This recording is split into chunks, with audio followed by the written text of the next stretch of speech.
Hey guys, welcome back to The Readers. I hope you are having an amazing day. Let's get right into the stories. The first one is a pro-revenge story. Cast me, Sarah, female 5'11". Mike, friend, store manager. Captain Martinez, my boss, Richard Thompson, who lost his car background. I work as a firefighter investigator for an independent department. For context, an investigator holds the rank of lieutenant and is based out of a large station equipped with 2 engines, 1 new 130-foot tower ladder truck, important later, 1 command vehicle, and 1 utility truck. At our station, cooking duties rotate among firefighters, and it was Captain Martinez's turn to cook when this happened. My friend Mike manages a local Whole Foods market. There's a clearly marked space in front of the store with signs reading "Emergency Vehicles Only." Enter Richard Thompson, who drives a shiny 2023 BMW M5 and consistently parks in that restricted spot every week. Mike has confronted him about it multiple times. "Sir, you can't park here," Mike told him one day. Richard sneered. "I'll park wherever I damn well please. I make more in a day than you make in a month." Mike called me, frustrated. "Sarah, this guy's getting worse. He threatened to get me fired yesterday." "I'll come check it out," I replied. I drove our utility truck, complete with department decals and emergency lights. As I parked in the emergency vehicle spot, Richard stormed over. "Hey, that's my spot!" I turned to face him. "Excuse me? I'm here on official business." "You? A firefighter? Don't make me laugh. Women can't be firefighters. Move your truck and get lost," he spat out. I'm proud of my position. In a department of 2,000, I'm one of only 8 women. I graduated top of my class in 2022. While processing his sexist comment, I noticed the fire suppression system inspection notice in Mike's office was due soon. That's when inspiration struck. The revenge plan. I returned to the station and went straight to Captain Martinez's office. The captain, a 6'6" former rugby player who treats everyone like family, turned red with anger when I explained the situation. He said, "What to you?" Martinez growled, then smiled as I explained my plan. "We arranged for a fire drill inspection using our ladder truck and engine. Mike would alert us next time Richard parked illegally." 2 weeks later, Mike called. "Sarah, he just pulled in. Same spot as always." Right then, the fire alarm activated. I suited up in my investigator uniform and turnout gear, informed Martinez, and we rolled out. I rode in the ladder truck. Arriving on scene, Richard's BMW sat proudly in the emergency spot. I radioed, "Engine 7, block the front. Ladder 4, take the driver's side." The ladder truck's stabilizing jacks deployed, one crushing through Richard's hood. Our crew ran a 5-inch supply line through his broken windows and across his leather seats. Inside, Mike was evacuating customers. Richard burst out, face purple with rage. "My car! What have you done to my car?" he screamed. "Police response requested for interference with fire operations," I radioed dispatch. 3 officers arrived as Richard charged toward me. "You planned this! I'll sue you! I'll have your badge!" he yelled, shoving me backward. The officers and I took him down. While cuffing him, I explained his charges: assault on a firefighter and interfering with a fire investigation. His car was towed and later crushed. Richard received 12 months probation, a $500 fine, towing costs, and lost his precious BMW. The moral? Don't park in fire lanes. It might cost you more than you think. The next one is an entitled people's story. Let me start by saying I never thought I'd have to deal with something like this.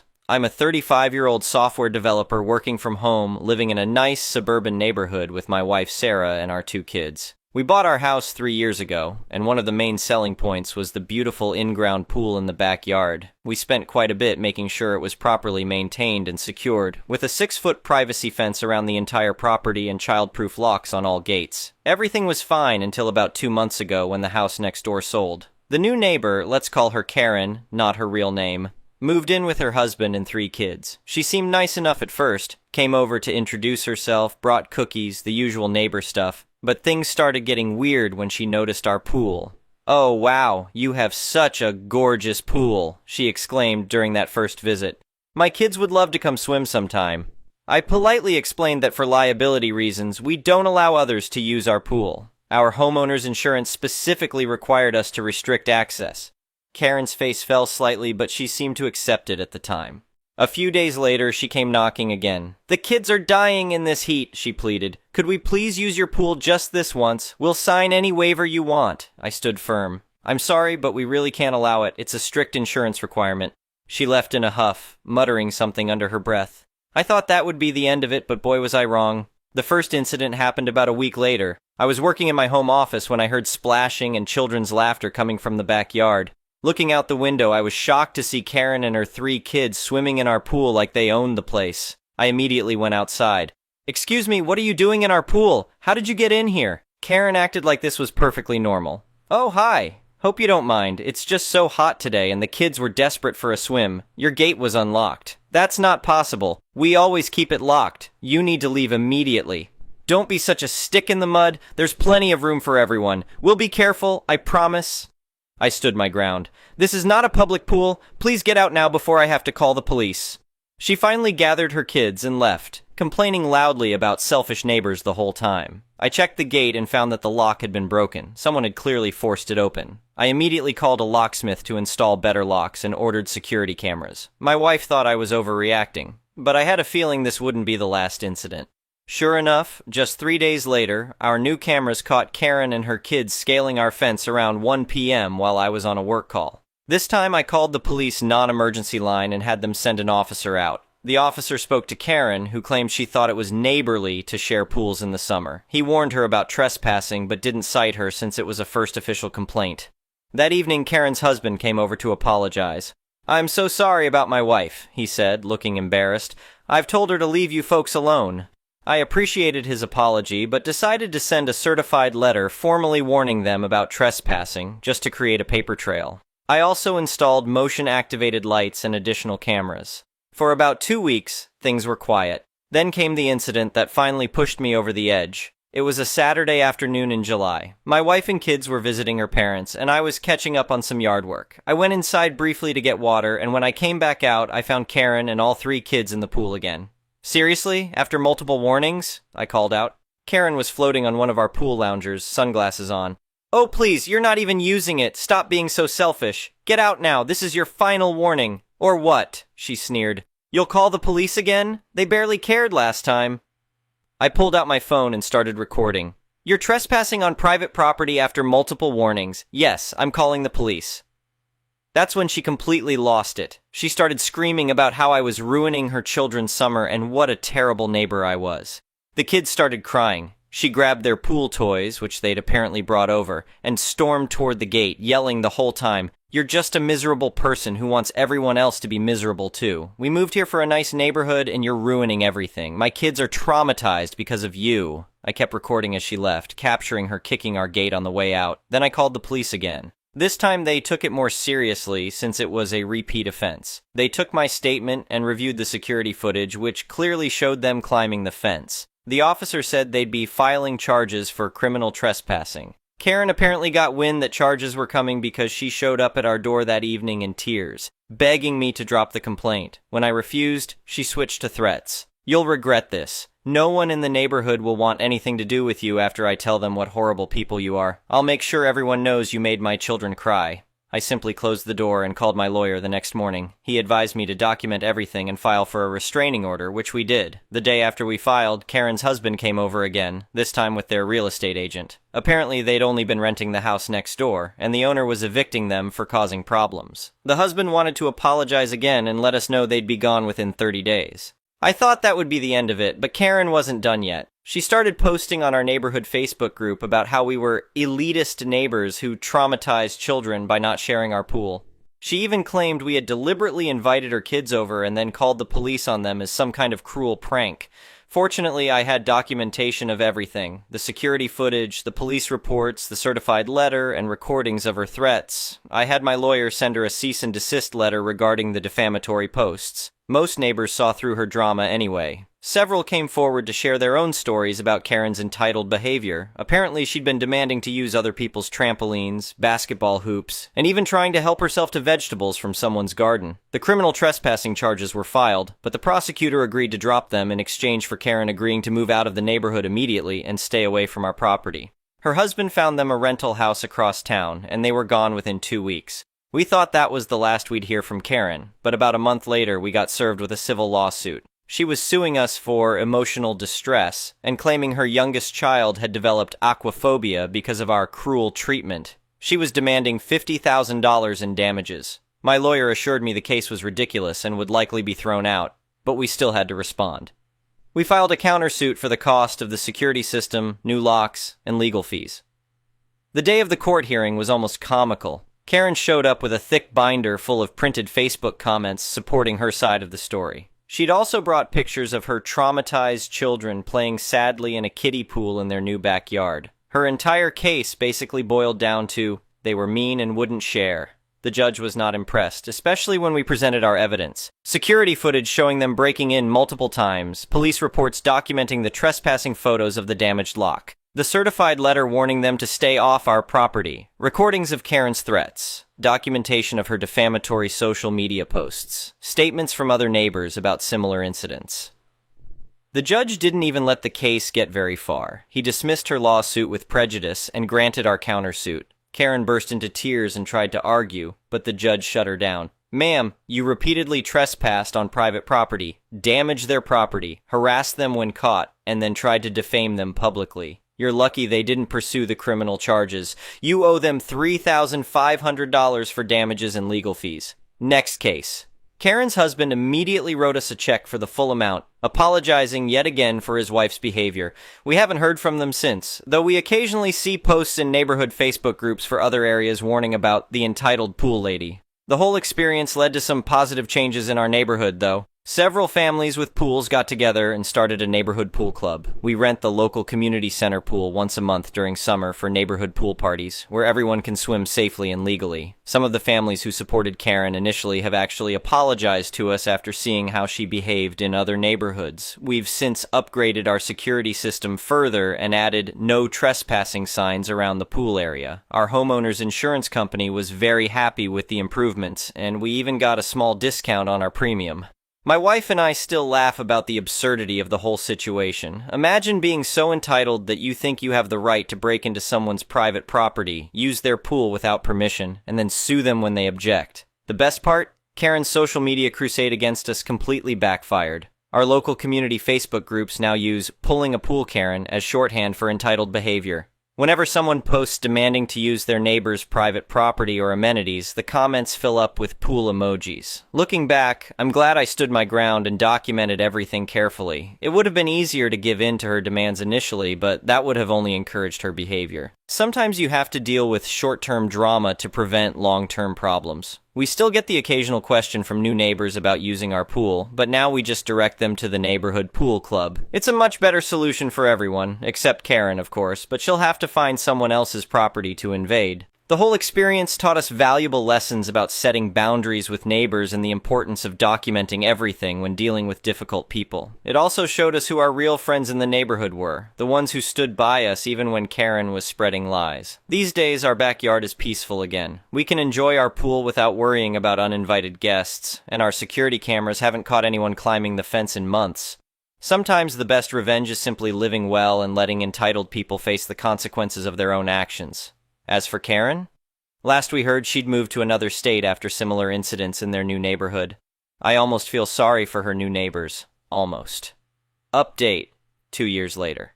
I didn't expect to be posting an update about Pool Karen, but some recent events made me think you'd all be interested in how this saga finally concluded.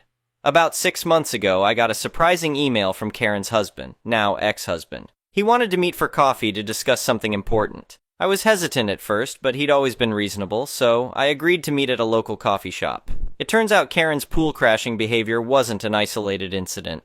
After they moved away, she continued her entitled behavior in their new neighborhood. She got caught trying to use multiple neighbors' pools, home gyms, and even broke into someone's garage to borrow their riding lawnmower. Her husband finally filed for divorce when she got arrested for breaking into a neighbor's house to use their hot tub while they were on vacation. But here's where it gets interesting. During their divorce proceedings, Karen's lawyer discovered our security footage of her trespassing and her subsequent behavior in court. They used it as evidence in a custody hearing to show her pattern of poor judgment and disregard for boundaries. The judge awarded primary custody to her ex-husband, with Karen getting supervised visitation until she completes anger management and therapy. Her ex-husband wanted to meet to apologize again and let me know that our documentation helped protect his kids. He also shared something that explained a lot about Karen's behavior. She'd grown up wealthy with a pool, tennis court, and other amenities, but lost everything in her parents' bankruptcy.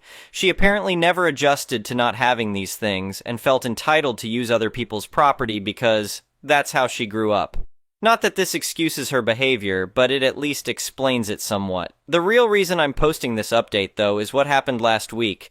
Our neighborhood pool club has been a huge success, and we recently started working with the city to build a proper community pool. We held a fundraising event at the community center, and guess who showed up? Karen walked in with her kids and their court-appointed supervisor. She'd moved back to the area to be closer to her kids during her visitation time. She froze when she saw me, but instead of causing a scene, she actually approached me. "I owe you an apology," she said, looking uncomfortable. "I've been in therapy for the past year, and I realize now how inappropriate my behavior was. I was dealing with a lot of personal issues and took them out on you and your family. I'm sorry." I appreciated her apology, but kept my response brief and professional. "Thank you for apologizing. I hope you're doing better now." She then asked about joining the pool club properly, going through all the right channels this time. We had her fill out the same membership application everyone else does, and she paid her dues like any other member. Her court supervisor noted this interaction as a positive step in her progress. The neighborhood pool project is moving forward, and we're expecting to break ground next spring. Karen's ex-husband and kids have joined the pool club, and they're regular participants in our monthly swim events. Karen attends when it's her visitation time, and so far she's followed all the rules. Some neighbors were initially worried about letting her join, but I actually supported it. She's showing she can respect boundaries now, and her kids shouldn't miss out on community activities because of their mother's past behavior. Plus, having everything properly documented and organized through the pool club means there's a clear structure and consequences for any rule breaking. Our security cameras are still up, and we still maintain strict control over our private pool, but we haven't had any incidents since Karen left. In fact, our setup has become a model for other homeowners in the area. The local police department even asked me to give a presentation about home security and dealing with trespassing issues at a community safety meeting. The neighborhood Facebook group has mostly forgotten about Pool Karen, though the emoji thing stuck around. Whenever someone posts about entitled behavior, they still get flooded with responses. Even Karen laughed about it when someone explained it to her at a recent pool club meeting. Our lawyer told us that our case has been used as an example in local homeowners association meetings about the importance of documenting incidents and maintaining clear boundaries with neighbors. Apparently, several other neighborhoods have adopted similar policies about private pools and community alternatives. The whole experience ended up bringing our community closer together. The pool club now has over 100 member families, and we're planning to expand the program once the new community pool is built. We're even starting a swimming lesson program for kids whose families can't afford private lessons. Karen's ex-husband has become an active member of our community. He volunteers at pool club events and is helping coordinate the new community pool project. Their kids are doing much better now and are actually on the swim team at their school. As for Karen herself, her supervisor says she's making progress in therapy and taking responsibility for her actions. She still has supervised visitation, but she's following all the court requirements and working to rebuild her relationship with her kids in a healthier way. I still get questions about the original incident from new neighbors who hear the story, but now I can point to it as an example of how our community turned a negative situation into something positive. We have better security, a thriving pool club, and soon we'll have a new community pool that everyone can enjoy legally and safely. The whole experience reinforced something I've always believed. Standing up for yourself doesn't mean you can't also show compassion when someone genuinely tries to change. Karen's behavior was completely unacceptable, but seeing her work to improve herself and make amends has been surprisingly rewarding. Our private pool remains private, our security system is still active, and our boundaries are still firm. But now we also have a positive way to include everyone in summer fun through proper channels. Sometimes the best endings aren't about revenge or punishment, but about creating better solutions for everyone. That said, we did keep all the security footage, just in case. The next one is a malicious compliances story. Just read a post about sick leave policy backfiring and wanted to post my own story about it. Old work friend, we will call him Jesse, is a retired U.S. Marine. Guamanian, chill as hell, and unduckwithable. He was the coolest guys you'd ever meet, personable and worked hard. Can't say enough good things about him. Our supervisor was brand new, and one of these perpetual yes men. Anything the middle and upper management mentioned even in passing was holy gospel for this guy. I tell you, his lips were brown. He did everything in his power to kiss the starfish. Regardless of the impact on everyone's personal life or work environment, it didn't even register with this guy. 0 foxes given for his people, just whoever was above him. Jesse, being older, was looking at retirement. Between the corp and his civvy job, he was done doing a 9-5. He was beginning to have health issues and had frequent doctor's appointments. Right around the holidays, everyone wants to take leave, and we have a 50% staffing policy pretty much across the board at work. No more than half of our shop can be off at the same time. so it gets pretty cutthroat around Thanksgiving and XMAs. Everyone wants to flounce out for the holidays. New boss wants to be the personal savior of everything company. Tells everyone that we are going to do a 75% staff instead, and proceeds to shut down all of our leave slips. Everyone getting sick. Boss gets mad and demands doctor's notes for all sick days, appointments, anything outside of work. Well, we all have pretty good insurance, so a $25 copay is now a day-off bounty, and there is pretty much a mutiny in the shop over this asshat's continuous stream of stupid policy. This hits Jesse especially hard. He's got a host of crap breaking down in his old body. After about the 6th or 7th time the new boss verbally dresses down Jesse for taking excessive sick time, he snaps. You want notes? You got 'em. He went through the union contract and discovered that documentation doesn't have to be from an actual doctor. Need a day because you felt sick? All you need per the union contract is a receipt for a bottle of Tylenol. Dentist appointment? The reminder note for your next appointment. The crown jewel of the shenanigans was his colonoscopy. Jesse got the proctologist to screenshot a picture of the inside of his colon and used it as his note. He retired a champion. Place isn't the same without him. Thank you for watching. I would really appreciate it if you could like the video and subscribe to our channel if you haven't already. We'll see you again tomorrow.